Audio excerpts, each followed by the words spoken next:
70 yaştағы қатын менен айтып жатасың, ей. Шақал өзің. Жоқ, сіз қайсы баласада келтасыз, мен қайсыда келтам? Сен неге мені долбоёб дейсің? Мен 70-та чоңынан. Эже, мо жерде свидетель бар менде, клиент. Сөгүнгөнүңүз, мына. Мына, свидетель.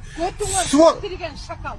Атаңдын башы. Мына, эжени сүйлөп аткан көрдүңүзбү? Мени сөгүп атасың, ей, Мына, долбоёб деп. бул эжени музыка коюп алып, эже сөгүнүп сагынып.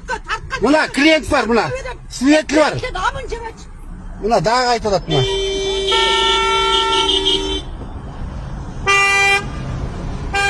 Мына, мотуле сигнал тет, сөгүнүп атат, мына. Мына, жинди бар, мына. Мына, мо өзү уяты жок эже сөгүнүп, мына. Мына, свидетель бар менде. Свидетельден айлан, менің елге соққыдай ақың бар, ақмақ, Сен деген ешек намынан шықтың беле, ешек намынан шықтың беле, ал жаныңда ойношың беле, білем аны. Жаш сүлкілдеген сүлкібай екен. Азыр қойды. Кебетеңді қарақшы. Ушу менен эже сотко беретсиз, ушунду айтканчы күйөөсү. Азыр бул клиент, менин клиентим мына.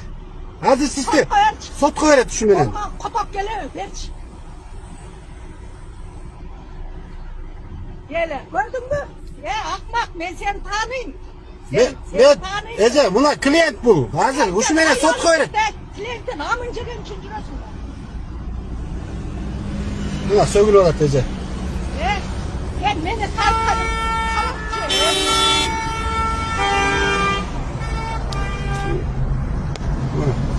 487 Lexus менен сөгүнүп интернетке чейин чыгарайын азыр.